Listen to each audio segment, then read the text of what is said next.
দেবী চৌধুরানী বাংলার ইতিহাসে এক উজ্জ্বল নাম।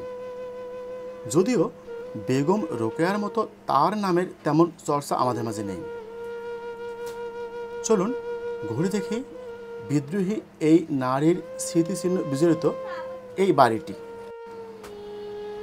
বাংলাদেশের রংপুরের কাউনিয়া উপজেলায় জন্ম এই বিদ্রোহী নারীর। তার জন্ম নাম ছিল জয়দুর্গা দেবী। তার বাবা ব্রজকিশোর চৌধুরী এবং মাতা কাশীশ্বরী দেবী। ব্যান্ডিট কুইন বা দস্যুরানী নামে খ্যাত দেবী চৌধুরানী ছিলেন একজন নারী ব্রিটিশ বিরোধী নেত্রী, সেই সাথে পীরগাছার জমিদার। তার বিয়ে হয় মন্থনা তথা পীরগাছার জমিদার নারায়ণ চন্দ্র চৌধুরীর সঙ্গে। সন্ন্যাসী বিদ্রোহের সময় তিনি সেই এলাকার জমিদার ছিলেন। স্বামীর মৃত্যুর পর 1765 থেকে 1801 সাল পর্যন্ত জয়দুর্গা মন্থনা এস্টেটের দায়িত্ব সামলেছিলেন। পারিবারিক জীবনে তিনি ছিলেন নিঃসন্তান। জনাথন গুডল্যাড তাঁর জমিদারিকালীন সময় রংপুর অঞ্চলের কালেক্টর হয়ে আসেন। দেওয়ান দেবী সিংহ ও তাঁর কর্মচারী হরে রামের উপর রাজস্ব আদায়ের দায়িত্বভার পড়ে। কিন্তু রাজস্ব আদায়ে তাদের অত্যাচারে কৃষক এমনকি জমিদাররাও অতিষ্ঠ হয়ে ওঠেন। সে সময় ইংরেজ নীলকরদের অত্যাচার আরও বেড়ে যায়। তারা জোরপূর্বক উর্বর জমিতে কৃষকদের নীল চাষ করতে বাধ্য করা শুরু করেন। বাংলার কৃষকদের উপর এমন নির্মম অত্যাচার মেনে নিতে পারেননি দেবী চৌধুরানী। তিনি তাদের বিরুদ্ধে বিদ্রোহ ঘোষণা করেন আর স্বাভাবিকভাবেই ব্রিটিশদের রোষানলে পড়েন। এমন বিদ্রোহী নারীকে শায়েস্তা তো করতেই হবে। তাই ইংরেজরা তাকে দমন করার জন্য মীর কাসিমের নেতৃত্বে একদল সৈন্যবাহিনী পাঠায়।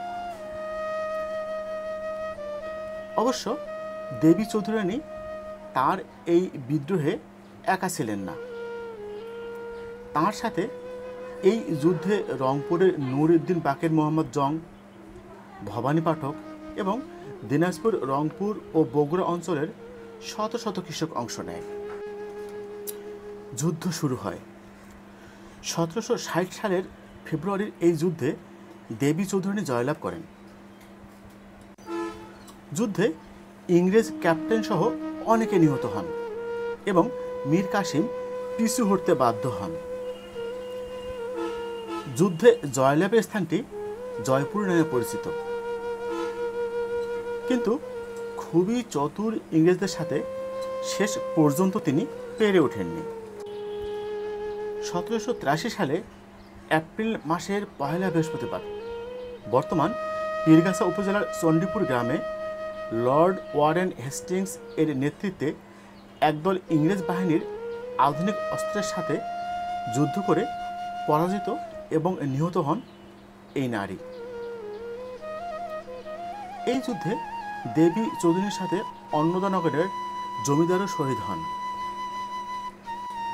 দেবী চৌধুরানীর পরাজিত স্থানে বাংলা বৈশাখ মাসের প্রতি বৃহস্পতিবার মেলা বসে, যা নাপাইচুন্ডি মেলা নামে পরিচিত। জমিদার বাড়িতে আসলে আপনারা বাড়ির ঠিক পিছনে একটি বিশেষ গাছ দেখতে পাবেন। এই গাছটিকে সবাই বলে অচিন বৃক্ষ। যদিও এটাকে বলা হয় অচিন বৃক্ষ, এটি আসলে অচিন বৃক্ষ নয়, এটি আসলে একটি কাঠগোলাপ গাছ। এই গাছটির বয়স ঠিক কত তা কেউই বলতে পারে না, তবে অনেকের মতে এটি 200 থেকে 300 বছর পুরাতন গাছ এটি। এবং খুব সম্ভবত এই গাছটি অর্থাৎ এই কাঠগোলাপ গাছটি বাংলাদেশের সবথেকে বয়স্ক কাঠগোলাপ গাছ। অবিভক্ত বাংলায় উন্নত শিক্ষা এবং সাংস্কৃতিক চর্চা কেন্দ্র হিসেবে এই ইটাকুমারী স্থান ছিল বিখ্যাত। তাই এটিকে অবিভক্ত বাংলার দ্বিতীয় নবদ্বীপ বলা হতো।